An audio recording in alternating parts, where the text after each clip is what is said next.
Hello sa mga pagmahal dyan, mga may minamahal, nagmamahal, may mga nasaktan, saka yun, mamahalin pa lang na iba. Dito naman tayo, pauwi na ako. Kasama sa Angkas Rider. Yeah. Hindi agad. O kuya, gano'n ko natagal sa Angkas? Mga 2 years na rin mo. 2 years. Wow. Loyal tayo dyan. Siyempre, loyal. Pati kay misis. May gano'n, bumanat. May mapashoutout ka ba, kuya? Pa-shoutout sa mag-iina ko. Yan. Dahil tsaka, yun, especially sa dalawang anak. Kay Gab tsaka kay LA. Mukhang mabait na ama to ha. So kuya, masaya ka naman sa Angkas. Siyempre po, masaya. Kasi bigay lahat eh. Yan ka. Ano no? Bigay lahat ni Angkas. Parang iba yan. Anong klase? Ano binibigay? Oo, lahat. Lahat? Angkas parang anong binibigay mo? Lahat daw.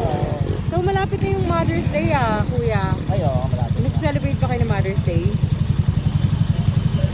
Yung normal day lang po ma'am, hindi naman talaga totally na bongga-bongga. Sakto lang, kain lang sa labas. Sige kuya, tatlo pogi lang. Dahan-dahan.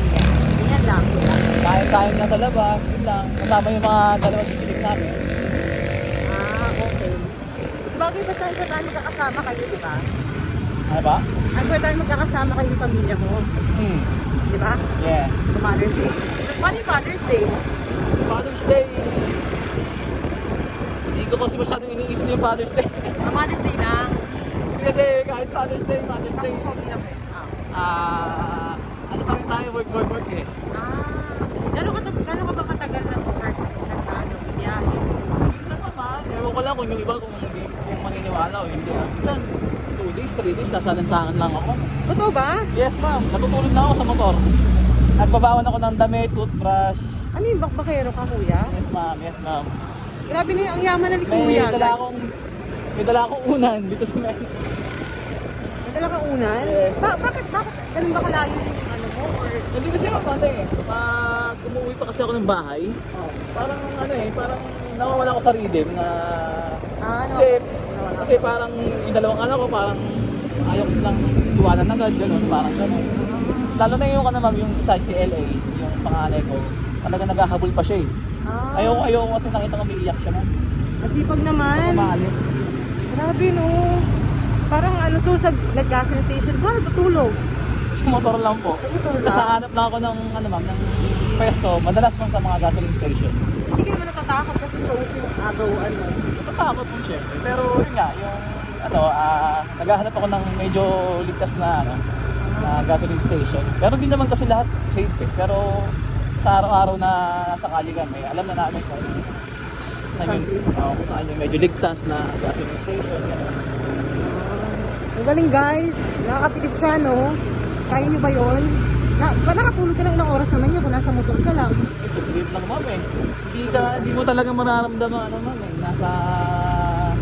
nasa bahay ka, hindi mo siya mapipil kasi naririnig, kahit tulog ka, naririnig mo pa rin yung ingay ng kalsada. Gano'n.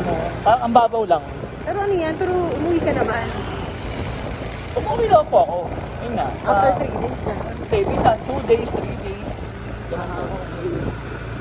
Minsan mga bata. Di ba? Para sa future naman ng mga anak niya, di ba? Yes po. Tsaka ma'am, kaya minsan napapauwi na ako kasi hindi ko na kaya yung ihit ng katawan ko kasi totally ma'am, hindi ako naliligo pag nasa labas eh. Yun na, toothbrush, ilamo. Uso pa naman heat stroke kayo. Tsaka nagpapalit lang ako ng damit. Yun lang, kasi wala naman tayong paliguan sa labas eh. Unless kung mag-hotel ako, di ba? Na mura lang para makaligo. Kaso, dagdag pa sa gasto. Oo nga no. Yun lang. Galing nakakabilib. Prefer ako lagi ma'am, may dala akong una. May pumalit ako na jacket, jersey. So, walang masabi kuya. Saka nga Ayun ang ginagawa niya, binibigay niya lahat. Binibigyan ko nagbibigay lahat. Kaya ang kasi pero tayo. Dahan-dahan tayo. Tapos okay lang. Ganon. So, ang kasa ng bato, nagbibigyan niyo ng award yung mga ganito. Oo, dapat na ni Angkas yan, yung mga hindi natutulog na rider. Sabi ni Angkas, tulog din pag may time.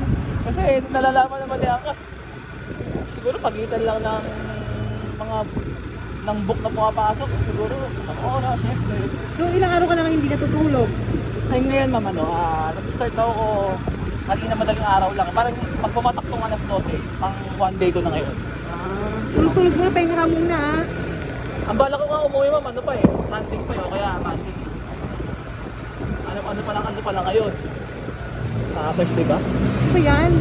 Parang di ko kinakaya yung sinasabi niya. Ayun ako, parang kasing maano yan, hindi ba nakakaano yan? Parang nakakakain pag wala ka tulog dito. Oo nga ma'am, minsan talaga na ano ka, yung pakiramdam mo na ano ma'am, parang Hello? ano, wala ka sa balance ma'am. Parang ang gaang ng pakiramdam mo, Siyempre, parang ang ma'am. dumulutan. Pero ma'am, hindi ko naman pinipili yung sarili ko eh. Pag alam ko talaga na ano, na hindi ko kaya, ay hindi talaga ako ma'am kasi kaya niya pag may pasahero ko, ayoko ilagay sa ano eh, sa alanganin eh. Napaka mangyari eh. O, daan-daan. Dapat takbuhan lang talaga focus sa'yo. Opo. Naku, tulog-tulog ka na. O, sige, napapashoutout ka ba ba? Kuya? Pa-shoutout talaga kay ma'am. Subscribe natin siya. Thank you. Yes, O, sige, nakakabili si kuya. Okay, kuya. Ingat ka lagi. sa message ko. God bless din. Bye-bye. Thank you Bye-bye, guys guys. sa nanonood. Bye. Next time mag-vlog na rin daw siya. Abangan niyo. Subscribe Bye-bye. sige rin ako ah. Okay.